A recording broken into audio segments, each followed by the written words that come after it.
सो beauty parlour आज के time में एक ऐसी जगह है जहाँ पर ख़तरनाक से ख़तरनाक फेस को भी श्रद्धा कपूर बना दिया जाता है। तो अगर कोई स्टार्ट करना चाहता है ब्यूटी पार्लर तो उसके मन में बहुत सारे डाउट्स होते हैं कि इसमें इन्वेस्टमेंट कितना होता है, कितनी क्वालिफ़िकेशन चाहिए, कितनी जगह चाहिए, कहाँ पर स्टार्ट कर सकते हैं, कैसे स्टार्ट कर सकते हैं। तो आज की इस वीडियो में आपको A to Z डिटेल्स मिलने वाली हैं, तो वीडियो को लास्ट तक ज़रूर देखिएगा। बेसिकली आज की इस वीडियो में हम 5 ऐसे पॉइंट्स को डिस्कस करने वाले हैं जो अगर एक ब्यूटी पार्लर का बिज़नेस स्टार्ट करना चाहता है, वो सुन लेता है तो वो पूरी तरीके से परफेक्ट हो जाता है एक ब्यूटी पार्लर स्टार्ट करने के लिए। बट इसमें से अगर आपने एक भी पॉइंट मिस किया तो आपका नुकसान हो सकता है। हेलो एंड वेलकम फ्रेंड्स, मेरा नाम है अनूप सिंह और आप देख रहे हैं आपका अपना यूट्यूब चैनल। इसी तरीके से और भी एजुकेशन से रिलेटेड वीडियोस देखने के लिए इस चैनल को भी सब्सक्राइब करें और हाँ, साथ में आने वाले बेल आइकन को भी प्रेस कर दें ताकि आप किसी भी लेटेस्ट वीडियो की लेटेस्ट अपडेट मिस ना कर सकें।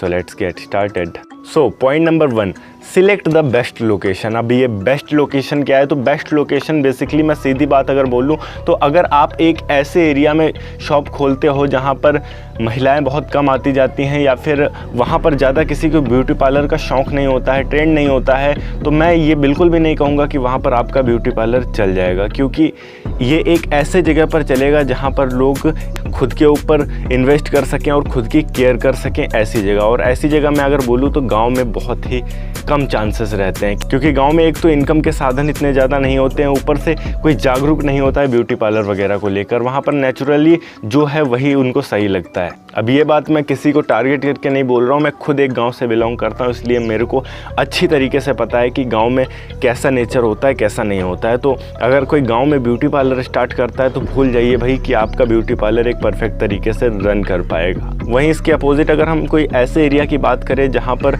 लोग ब्यूटी पार्लर जाना पसंद करते हों, लोग अपने प्रति जागरूक रहते हों कि अपने ब्यूटी के प्रति जागरूक रहते हों, तो वहाँ पर ऐसी चीज़ें चलेंगी, बिल्कुल चलेंगी। तो आपका ये जो बिज़नेस है वो चलेगा या फिर नहीं चलेगा, इसका सबसे बड़ा पॉइंट आता है कि आपकी लोकेशन क्या है। अगर सही लोकेशन नहीं हुई तो सही तरीके से चलेगा भी नहीं। पॉइंट नंबर 2, अगर आप एक ब्यूटी पार्लर स्टार्ट करते हैं तो यहाँ पर आपके पास एक बेसिक प्रोडक्ट्स की रिक्वायरमेंट्स होगी, जैसे कि आपका एक रूम होना चाहिए, उस रूम में जो है वो मिरर्स होने चाहिए, इसके अलावा चेयर होना चाहिए जिस पर आपका कस्टमर आकर बैठेगा और आप उसके फेस को सजा पाओगे।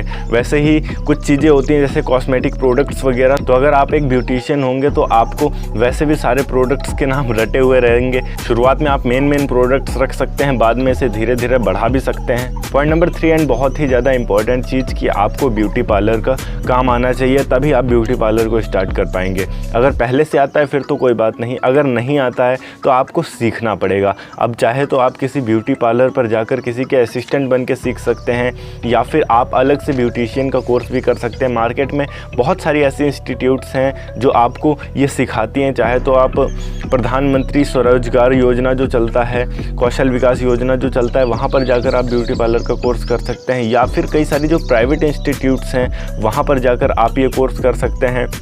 प्राइवेट इंस्टीट्यूट्स जो होते हैं उनमें कई सारे इंस्टीट्यूट्स ऐसे भी होते हैं जहाँ पर एजुकेशन की रिक्वायरमेंट नहीं होती है। बहुत सारे अब लोग बोलते हैं यहाँ पर कि एजुकेशन की रिक्वायरमेंट कितनी होती है, तो प्राइवेट इंस्टीट्यूट्स में कुछ ऐसे इंस्टीट्यूट्स हैं जहाँ पर एजुकेशन की रिक्वायरमेंट्स नहीं होती है, बट वहाँ पर सर्टिफिकेट आपको दे दिया जाता है।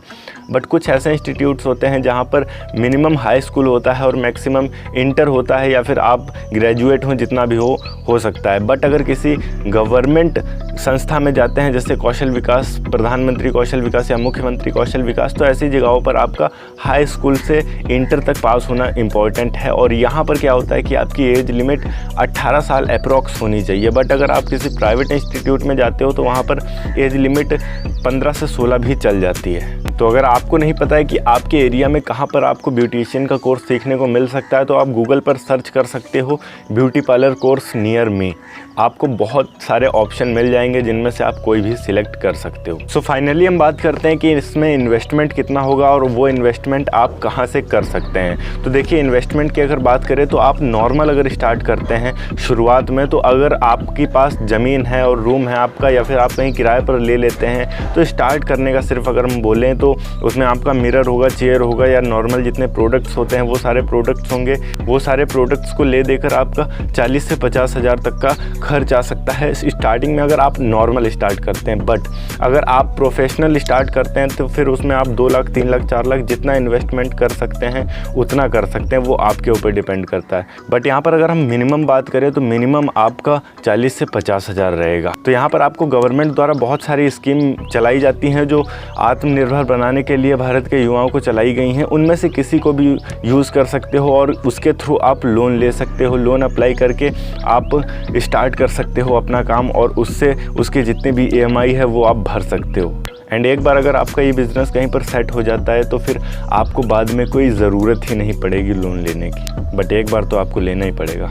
नाउ पॉइंट नंबर 5, अगर हम इसमें बात करें कि इनकम कितनी होगी, तो स्टार्टिंग में जो है जब आपके पास इतने सारे कस्टमर्स नहीं होंगे और आपकी शॉप छोटी होगी, नई होगी, उसमें आप 10 से 15 हज़ार रुपये तक अर्न कर सकते हैं महीने का, तब जब आपने 40 से 50 हज़ार रुपये इन्वेस्ट किए हैं। और अगर कहीं ज़्यादा इन्वेस्ट कर रखे हैं तो आपके दुकान जो है वो, आपकी शॉप जो है, आपका ब्यूटी पार्लर जो है वो प्रोफेशनल लगेगा, उसकी इंटीरियर डिज़ाइनिंग अंदर से अच्छी होगी, तो ज़्यादा से ज़्यादा कस्टमर अट्रैक्ट होकर आपके पास आएंगे और जितने ज़्यादा कस्टमर आपके पास आएंगे उतनी ही ज़्यादा आपकी इनकम होगी। और उस वक्त की इनकम 40 से 50 हज़ार भी जा सकती है महीने की। बट अगर आपने छोटे स्तर से शुरू किया है तो आप धीरे धीरे उसे ग्रो कर सकते हैं और एक टाइम के बाद उसकी भी इनकम 40 से 50 हज़ार जा सकती है, हो सकता है इससे ज़्यादा भी चली जाए। ओके गाइस, अगर वीडियो अच्छी लगी हो तो इंस्टाग्राम पर फॉलो ज़रूर कर लीजिएगा, लिंक आपको डिस्क्रिप्शन में मिल जाएगी, वरना आप इंस्टाग्राम पर जाकर सर्च भी कर सकते हैं anoop_ASK। वीडियो अच्छी लगी हो तो वीडियो को लाइक करके चैनल को सब्सक्राइब जरूर कर दीजिएगा। मैं मिलता हूं आपको नेक्स्ट वीडियो में एक नए टॉपिक के साथ, तब तक के लिए जय हिंद, वंदे मातरम।